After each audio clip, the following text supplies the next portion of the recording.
medicine is assumed to be an objective science to which you can bolt on ethics, as if, you know, take it or leave it. This might need a bit of added ethics, this might not. You can have it as a condiment on the side.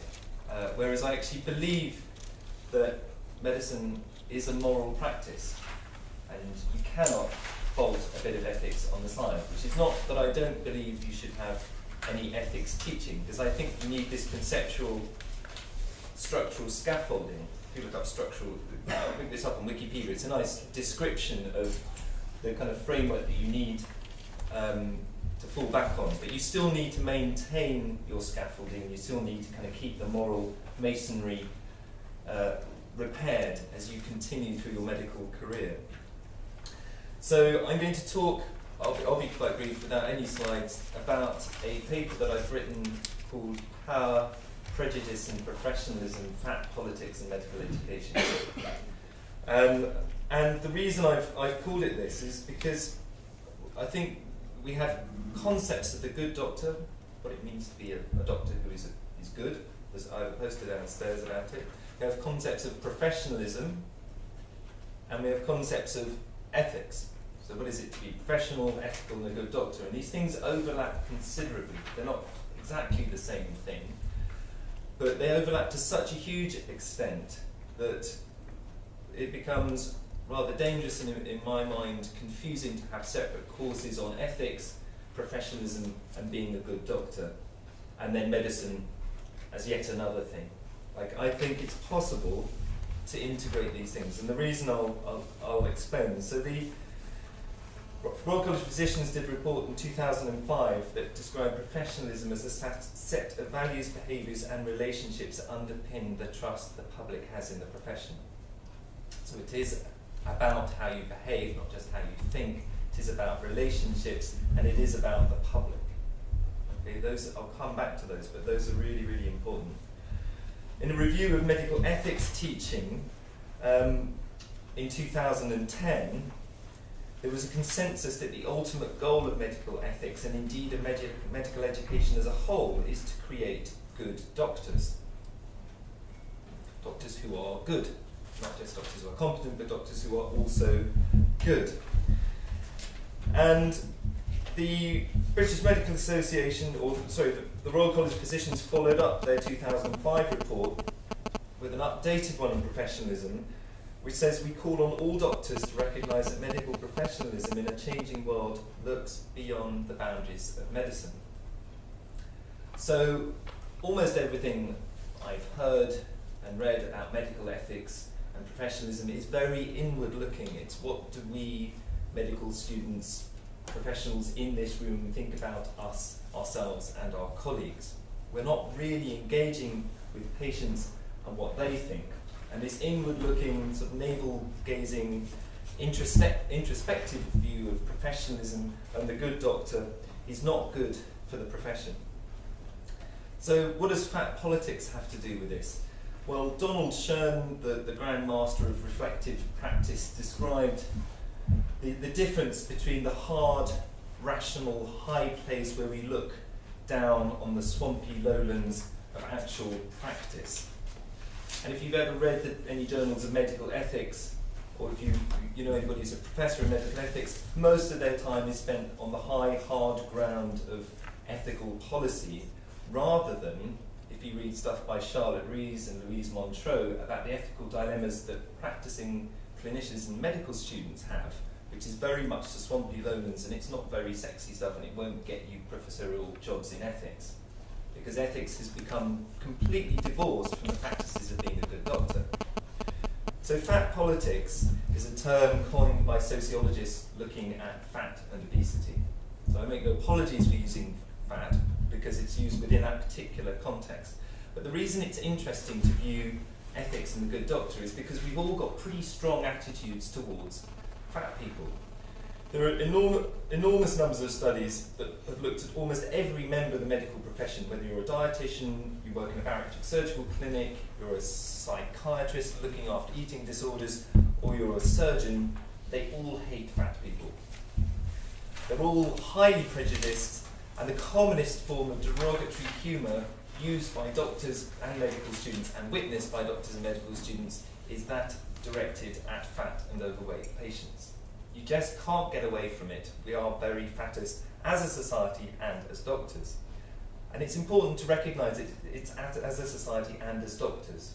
You know, we're not, our ethics come from somewhere. They come from the waters we swim in, the society we live in. If you look at images of fat people, very, very commonly images in newspapers and the press of the headless fatty. Have you noticed that? You just get the torso and usually there's a bowl of chips in the hand, but there's no head.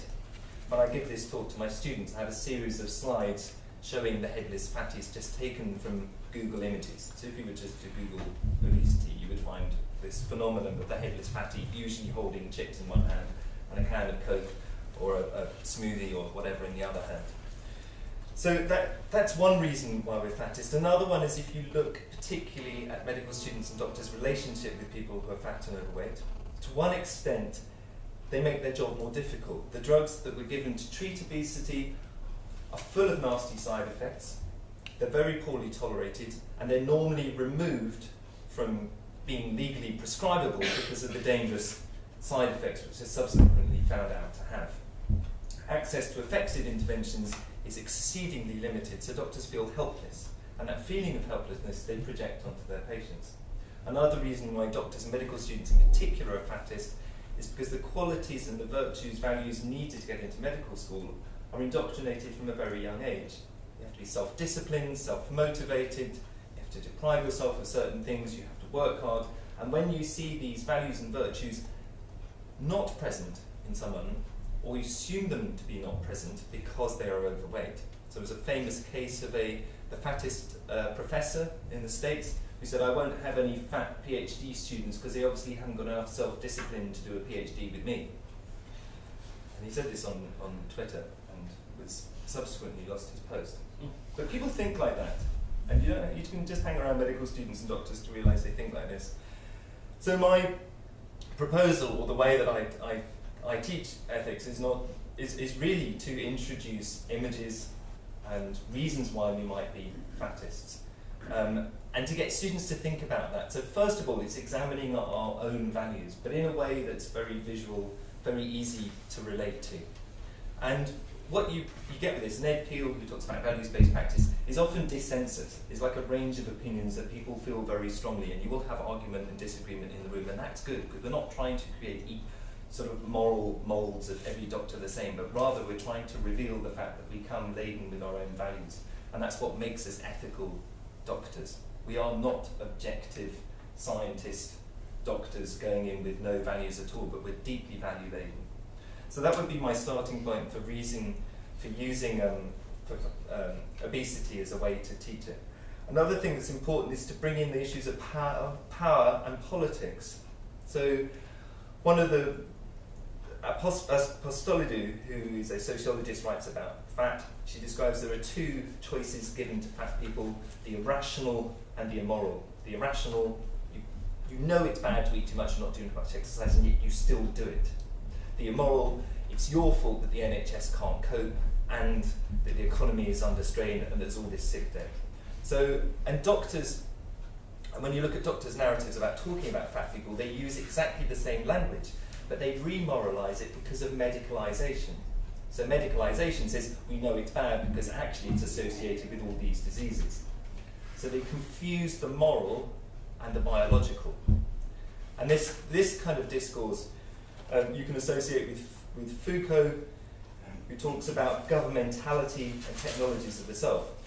So from Foucault's perspective of power, instead of the government taking responsibility, perhaps by taxing sugar, by making exercise easier and safer, by doing something about fast food industry, the government exerts moral pressure through a medicalisation discourse which says fat people are costing the NHS billions and running down the welfare state. So doctors do the work of government by contributing to this moral discourse. So then it gets medical students to start thinking, what is our role in association with the state and with power, and how are we exercising this through a supposedly neutral medicalisation discourse? As you can see, none of this is telling medical students how to think, but just raising awareness that there's stuff there. long have I got? I think a few minutes.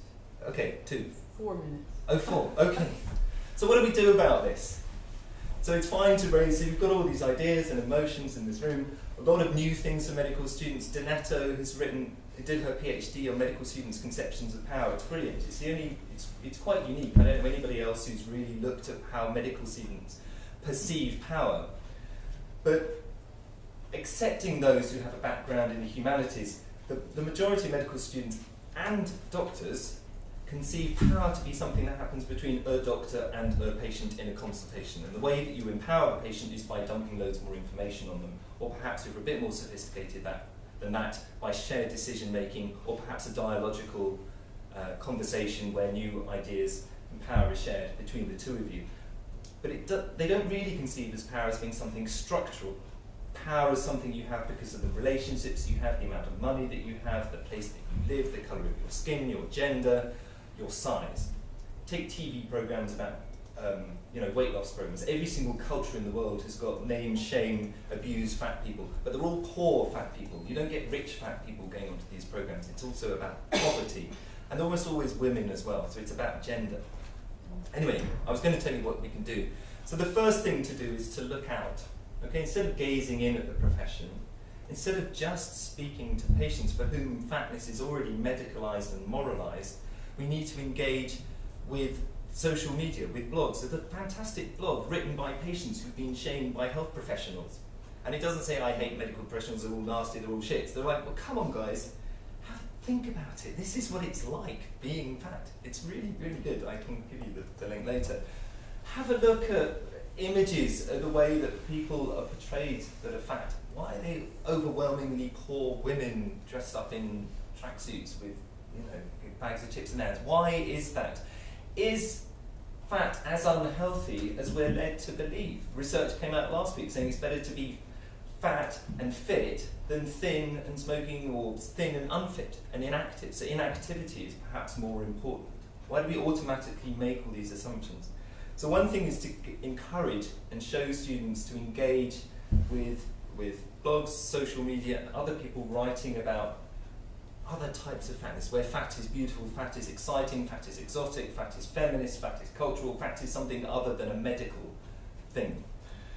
And you can repeat this. It's not just about fat. This is how we teach medical students about ethics. So it's engaging with stuff. When we medicalise almost everything, there are other perspectives. So what we're talking here is also about humility, which Pakita talked about before. So we have narrative humility, which Dasgupta writes about, which is there are multiple narratives. So we're 1 minute. So multiple narratives, teaching students to be aware that there are multiple narratives. Using value-based care to give us the critical skills to compare one narrative with another, just as we would compare different types of scientific knowledge. So we need another type of critical skill, values-based critical skills. Javi Carrell talks about epistemic justice, the idea that there are different interpretations. So we need to teach medical students about epistemic justice. And we need to teach, most importantly, we need to keep all of these practices going, including different types of reflective practices, not just during medical education, because the problems that you really encounter, and the lessons that Rees and Montreux show us about medical students' experience of unethical professionals, is if anything, it gets more difficult as your career progresses. So you need to build the scaffolding during medical education, but you need to keep these practices going by putting in the resources and the time throughout every working clinician's clinical career.